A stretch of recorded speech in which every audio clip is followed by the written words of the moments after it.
I'm going to do a Q&A. I'm going to do Q&A live. So if you have questions about Chataclysm, and being a giant monster, give them to me. Throw them at me. This is, like I said, this is a game that's being produced as part of the Advanced Game Projects class, which is one of the classes that I am helping to teach this semester. This year for the first time, actually. It's really interesting this week because students are obviously working hard on these games. There's 6 of them, plus one.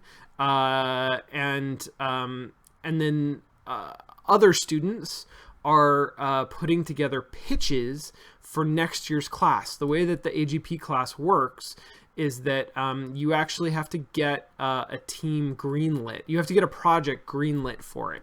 And so there's a pitching process where you write up a document that describes the game that you want to make and the team that you have. And then about half of those are going to get the opportunity to give a presentation with like a slideshow deck, pitching their game to the faculty, and then about half of those will actually get enrolled into the class next year. So we're going through that process. This is my first time going through that process, while at the same time sort of seeing the games that have had a year of work on them, like Chataclysm, which I think is going really well. So let's look at some of these questions from chat.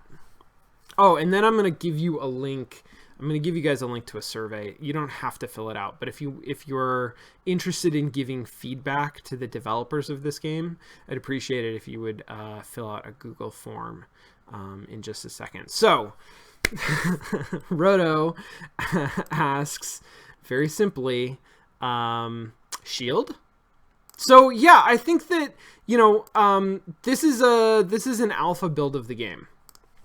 This is a slightly post alpha, but it's still in alpha, which means that it is functional. It has a footprint. We basically, as a department, I just posted the form link, so do with that what you will. As a department here at USC, Interactive Media and Games, we define alpha as footprint and feature complete. So at the point where you hit alpha, your code development goes downhill. Like there's less coding tasks because you're not working on features anymore. Your game has all of the features that it's supposed to have in it, and you're not even sort of like creating new things. You stop creating new things, basically, is the idea behind alpha. Then comes beta. After alpha is beta. Beta means that everything is in place. So in the period between alpha and beta, you're not adding new things, but you are putting assets into the game. So art may not be done at alpha. Dialogue may not be written. It may be placeholder. You may have like placeholder stuff in, and all of it works mechanically. All of the features are there, but it doesn't look pretty the way that it's going to. So between alpha and beta, you sort of put all of it in, then you're done. You're essentially done with the game. The game is what it's supposed to be. And then post beta is really bug fixing and balancing. So at the alpha milestone, your game is not necessarily well balanced. All of the features that you want are there, and they're all tunable, but they may not be working in concert really well. So the shield, for example, I think is a feature that is great. I feel like really wonderfully about the shield as a feature in this game. But it's clearly not tuned properly. It needs to be balanced. And there are a couple of ways to do that are minor, that don't involve adding major features to the game. For example, it could have a cooldown on it.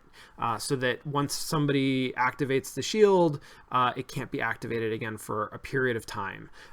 Or I know in earlier versions of this game, there were more voting systems, and those have been stripped out because they make the game less fun in general. But maybe putting the voting system back in just for the shield would force it to take more of chat's sort of time and energy, and it wouldn't be possible to spam it as continuously, or to create sort of an offset for it so that there's a consequence for using the shield as well as a benefit. All of those things are sort of tweaks that can be made to that feature anytime between alpha and beta, and even sort of between beta and gold master. Obviously some of those are more intensive changes, and anything that's sort of the larger the changes, the earlier you want to do it, because the larger changes will have consequences that sort of ripple out from them. But I think, that's my take on Shield, is that right now it's not balanced. Right now it's easy for a chat to figure out how to exploit it, so that it just is way overpowered. But that's a tweak. That's not an inappropriate place for this game to be right now. Do you think it'd be harder for the monster if the audience was significantly larger? It depends.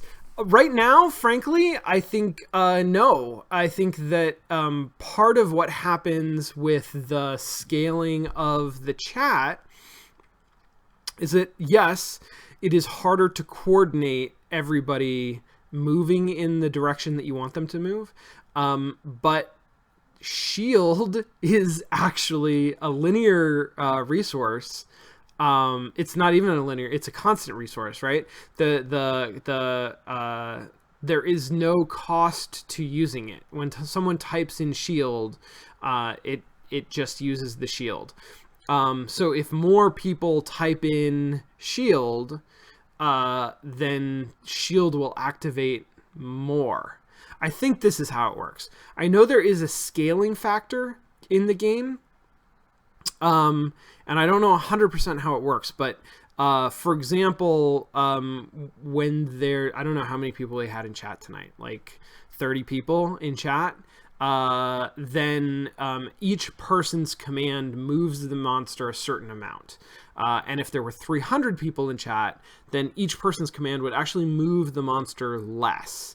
So the monster can't zip across the screen, even when there are more people typing commands, because each of those commands has a smaller effect. So you need more people to be more coordinated. In that sense, having more people definitely makes it harder, because you're going to have, the more people you have, the less coordination you're going to have, the more chaos there's going to be. And so that chaos is going to sort of it's going to defray the movement that the monster has. Because the shield is so OP though, if you had more people in chat, that would be more people spamming shield, and the shield would just always be on. There would be no reason for it to ever have a break. So right now, it would definitely not make it harder. I think the monster would still win. It's just a matter of, can you get so many people and so much chaos that the monster can't navigate to all of the power plants? And I don't think that would be the case, even with a quite large audience.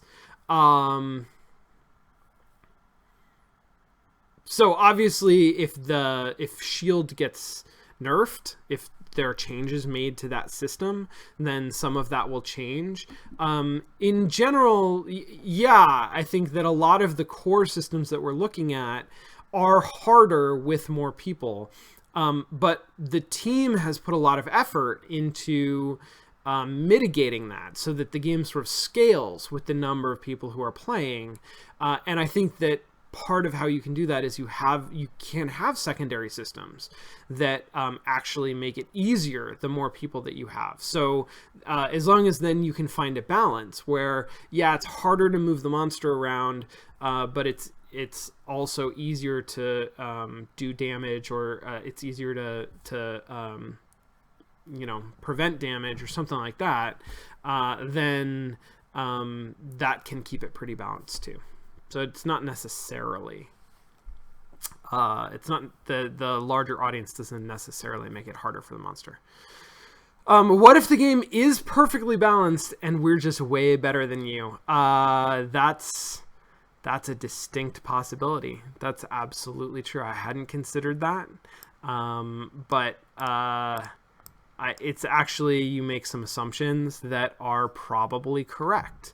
So it's hard for me to come up with a counter argument. That's probably it. Can I do this with the other AGPs? I will definitely be sharing more of all of the AGP project, the Advanced Game Project games, as the semester progresses. Actually, I will talk with the other groups about whether they would find this at all beneficial at this stage. With Chataclysm, because it's a Twitch-based game, and I have, a Twitch audience, I have a Twitch show that I can use, it seemed like a good opportunity, especially because it's hard for a game like this to do this kind of playtesting in like a real environment. It's easier to bring in folks and say, like, this is the game that you're going to be playing, but that's quite different actually from the way that Twitch works. So it seemed like a really good fit for this game. I may not be sharing other games with you when they're quite at this stage of development in sort of the pre-beta.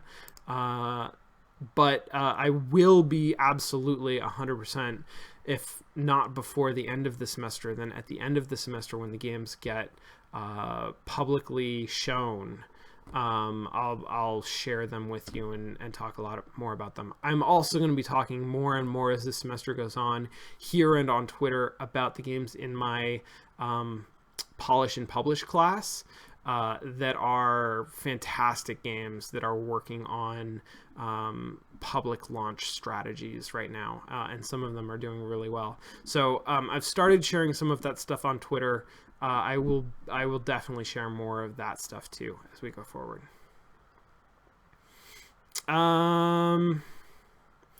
Is a shit-talking city manager part of the experience design? I can only imagine. I'm just trying to play a role, Jason. That's all I'm doing. I'm just trying to get into character. I'm trying to live the character that the game gives to me. So that's what I assume. Oh, here is Bako Taco. I don't know who Bako Taco is, but I assume that they are a developer. Nope, never mind. They are not. They're noting, however, that there's a noise meter which reduces speed with increasing chat participation. Yes. So I think that's a point that I was making. Jason, I'm not going to respond to this except to thank you sincerely. And when is the ShenZhen IO stream? I can't... Man, it's tough. ShenZhen, so I started playing ShenZhen IO and fucking love it. It is so good. I just feel like it would be a terrible stream, but maybe I'm a bad judge of that. I still have some ShenZhen to play. I think I basically finished TIS 100 essentially. Was there a GDC presentation question? So here's the thing about, okay, so ShenZhen IO, I'll bear it in mind. I am going to come back and play Betrayal at Krondor because I'm just so excited about playing that game some more.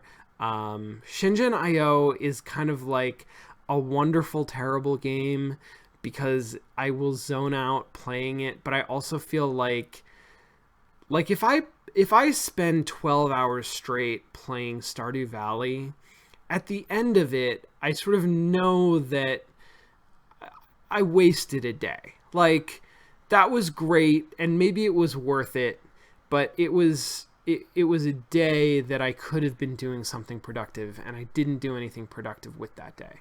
Playing ShenZhen IO is like, it tricks me into feeling like I'm doing work in the best way possible. It tricks me into feeling like I'm getting things done, which is a terrible trick because I don't get things done. I don't. Oh, there's Skype. Oh, Eve, you're so great. You're so good. Okay, how are you feeling about your GDC presentation? I'm feeling okay. I'm so far behind where I should be and planned to be that I can't see it. It's like crossed a horizon. But that's okay. That's fine. I've got 3 more days to put together a presentation on material that I've been thinking about a lot and know pretty well. I sort of came to the conclusion last week that actually, you know what? I'm gonna cut a bunch of content because I'm trying to squeeze too much into this, and that's just gonna spell disaster. So I have a plan, and I have some time after tomorrow, which is, you know, not a lot of time, but Saturday I've canceled some things that I can't do, and I'm gonna work on it then. And Sunday I'm traveling, but I'll have a little bit of time to work on it, so I think it's gonna be fine. It's only a half-hour presentation. It'll be good. I think I've got the scope in mind now, and I've got a lot of the presentation materials more or less ready. It'll be fine. It'll be okay. All right. So that's Chataclysm. I'm gonna post the thing one more time, just for all of you who want to fill it out. So just posted in the chat a link to a Google Doc if you played Chataclysm with us tonight, and feel like giving feedback to the dev team. Then do that. If you enjoyed that, then I will try to give more warning next time, but follow me on Twitter. I'm sure that we will play it again and talk about how it's changed since the last time we played it. Yeah, you guys are all fantastic. You guys are all fantastic. Thank you so much. I will be in San Francisco next week, so I'm pretty sure that means there's not going to be any kind of play-by-play. We are planning to do a mostly walking on Monday, which it might be from a hotel room, I guess, but I think that we're going to try to arrange it so that at least Bill and I are in a room together, and maybe all 3 of us. But that is the plan. The plan is for us to do mostly walking on Monday, all from San Francisco or Bay Area, however, whatever. It's the same thing. If you don't live there, it's the same thing. And then there probably won't be a play-by-play next week or anything in its place. But the week after that, we'll go back to playing Betrayal at Krondor, and I'm super excited about it, even if you guys aren't. Okay, and Eve, I cannot wait to see you. up in San Francisco. I'm super excited. I'm so glad that you're coming. And we will hang out. Don't worry. It's going to be fun.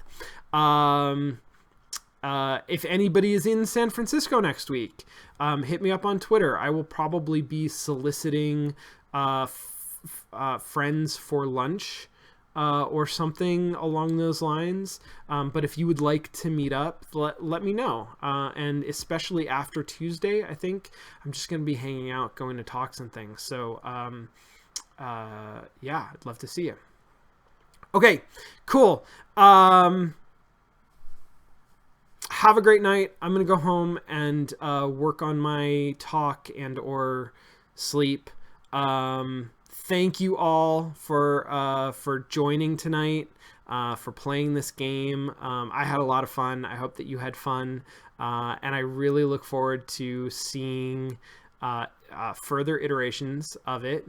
Dev team, Chataclysm team. I'm looking forward to seeing the next version of this game, and chat. I'm really excited to play it with you when we get a chance to do that. So have a lovely night, and I'll see you. I'll see you probably on Monday.